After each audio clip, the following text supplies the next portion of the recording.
Alright, what's up guys? New video. This one's gonna be structured better. Uh, we got one thing to do today. I sound congested. If I do, I had surgery 2 days ago on my septum, getting some my deviated septum fixed up, so I can breathe better. But right now I'm in the healing process. But I'm gonna show you the parts I got. I got 4 struts. I got these covers. Not gonna be installing them this video. I got the completed wire for the converter. Not gonna be in this video either. It actually might be at the end actually. But here's. Alright, so these are the parts I'm gonna have for the bus bar install in the car. Bus bar itself, 12 volt panel. It's gonna go inside the vehicle. I'm not gonna have it outside. Then I got terminals for the 8 gauge wire, positive, negative. They're 25 feet each. Not gonna use anywhere close to that amount. And on this bus bar, you got your positive and your negative, and then all these are your negative terminals, and all these are gonna be your positive. Your fuses are gonna go in through these slots. And yeah, so this is gonna be in an ignition on only. It's not gonna be hot.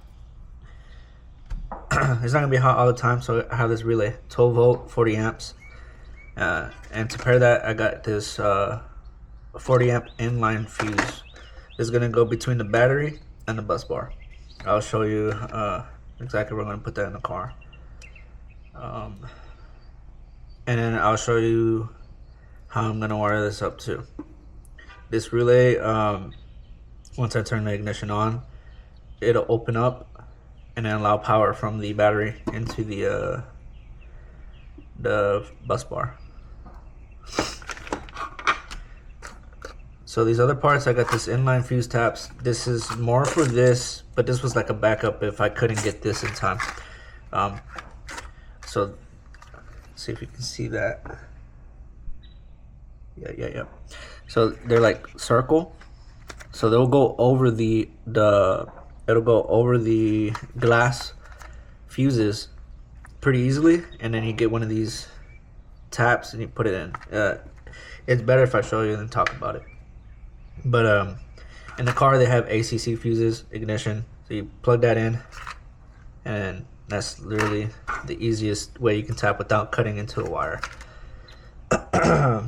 Got extra fuses. I don't want to drill into the car, so I got this Gorilla mounting tape. It'll make things easier. So I'm gonna pull the car in the garage, and I got everything situated. Alright, I'm not a professional. I'm a DIYer, so don't copy me word for word, bar for bar. Okay? But do your own research. Maybe I did something wrong, and if I did do something wrong, let me know in the comments. Before you comment, I probably would find out if the car burns down or not. But here you go. I got the battery, ground. Then there's gonna be a positive cable coming out into an inline fuse into my relay.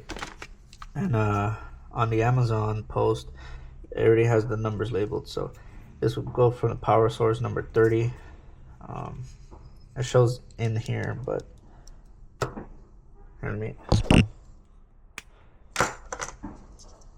okay, perfect. So it'll go to this pin 30, and then this pin number 86 will go to the fuse tap to ACC on. That would be the trigger for this relay to be like, hey, turn on, so it'll open up the flow. 85, this one would be grounded, and 87 would be the one sending power into the fuse box. So in theory, this all works perfectly. I'm gonna get everything wired up. I am not going to solder anything within the relay, just in case I have it backwards or Amazon's post is wrong or whatever. But what I am gonna do is, for these taps, I have a really cool battery terminal where I could just take this off, put it there, and there you go. But what I'm gonna do is I'm gonna heat this up and fill it up with solder. And then once it's filled up with solder, while it's still hot, I'm gonna dip that into the terminal, and it'll be a really strong connection without me crimping, and obviously get the heat shrink.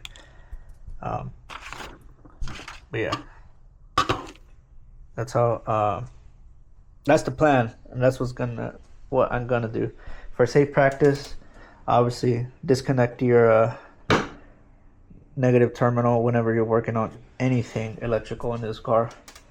I have 2 red cables, don't know why, previous owner. So disconnecting the ground terminal on the battery. There you go. Let's get to work. Okay, change of plans. I'm having to crimp it because the soldering gun that I had would not heat this up, and the solder inside for some reason. I think the solder gun is not working. So what I'm gonna do, I just crimped it, and I'm gonna just heat shrink it.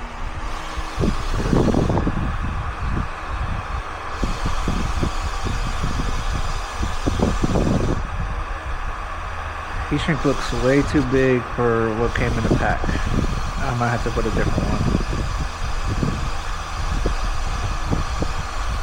I don't know, maybe. Taking a while. Oh yeah, let's not burn that. Okay, there you go.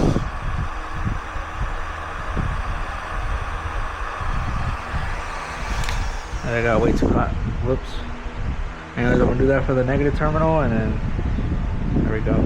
I wanted to use the step drill to get another grommet going, but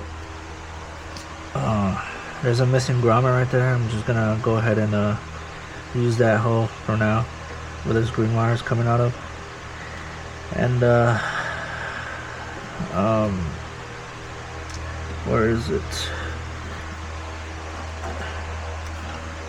This is for the AC drain line. Okay, I can push that back in. I think I can find a grommet. I was just gonna silicone that hole up, and then I had no choice but to silicone this right here because the wire harness is too thick to maneuver right now, and then the air box is kind of messed up in there, or it makes it hard in there to move stuff. So I'm just gonna silicone that and seal it so wires won't get in. But yeah.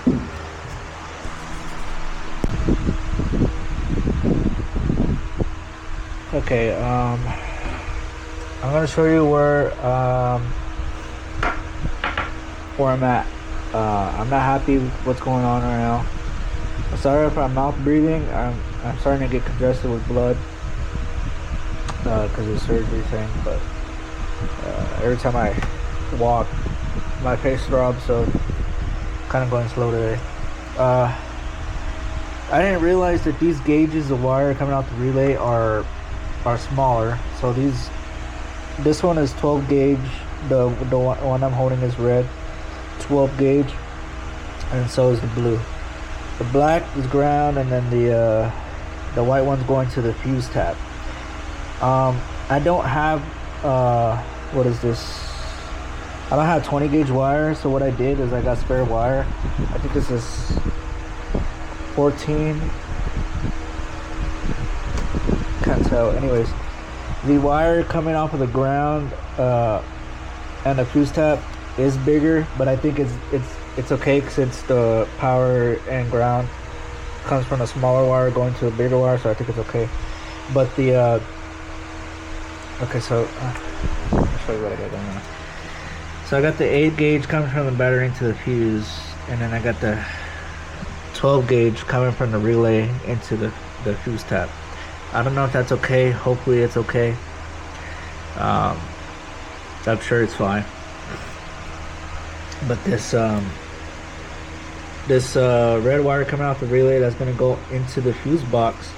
It's a 12 gauge. I had 12 gauge wire, but all I had was black.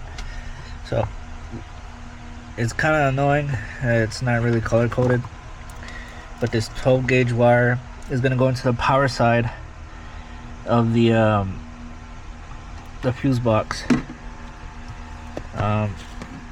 This is for the fuel pump, and then this is for the radio, and I cut this off. But this is going to go to the fuse relay. This wire is coming from the firewall. I will jump cut to me putting this on the ACC fuse with this connected to the wire. Okay, I got it routed in there in the back, and then this fuse is gonna slip in here, and there's a cold side and a hot side of the fuse, but I have to let it go. But so the empty fuse up there on the top, I tested it with this test light. It does not draw anything until I have the ignition on. So it's cold when it's off and hot when it's on. So that's how I'm gonna put it. And here, I'll show you what it looks like right now. Okay, it's a little dark, but that's how it should look when you have it tapped. So I'm gonna get everything else connected together, and then connect the accessories I had on through the stock wiring harness onto the fuse block. And if it turns on, nothing pops, we're all good. So yeah, I put a heat shrink right here on the connectors because I didn't want it touching another fuse or whatever. You know, try to keep it as safe as possible. And it's popping out right now. I'm gonna have to fix it and orient it the way I need it to. All right. Okay, I believe I went through everything already. This is to the fuel pump. Calls for a 5 amp fuse. This is to the radio ACC 10 amp fuse. This goes to the battery. No, this goes to a ground out on the chassis. This goes to the relay. This red wire is going to the fuse tap right there in the top left corner, which is for the air conditioning ACC. And then okay, I only have 3 wires coming in through, so it's ground, power for the 12 gauge, and then fuse tap. This is me double checking everything. Power to the inline fuse. Cool. I have everything connected. Everything grounded. So this ground right here. I'm gonna turn this to ACC on. Let's see if you hear my fuel pump. See if the radio turns on. Okay, I hear the fuel pump. Radio kicked on. Let's see if I can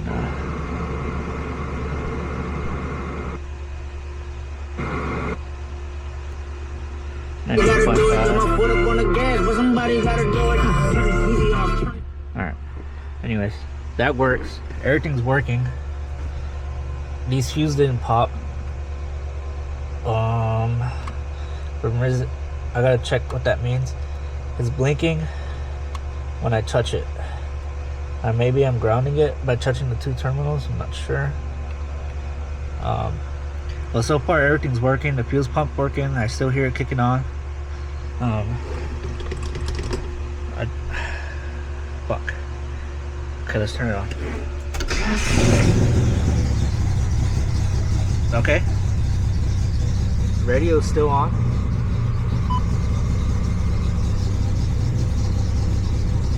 I think this is a successful install. I'm still sketched out. I hate wiring. It's scary. But it seems like I did a good job. Fuel.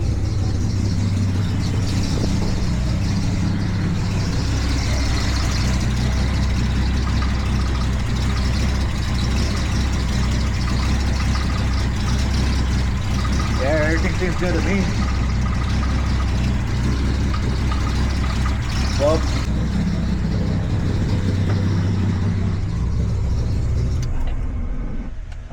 I guess all there is to do left is label and tuck the wires away and clean everything up. Thank you for watching my video. If I did anything wrong or if I did something that was really sketchy, please let me know. Okay? Alright. Later. Everything's gonna be down and below. I did add 2 wires, 8 gauge wires, but it's just for this DC to AC inverter, because I don't have AC right now, and I do gotta shorten it a lot, the cables. It's probably gonna get mounted right here, but I'm gonna ride around with the fire extinguishers in case something goes wrong with that or this. But I'm connecting a little fan in here so I can get some more airflow. It's way too hot to just drive with the windows down. But yeah, now this is the end of the video. Thank you for watching.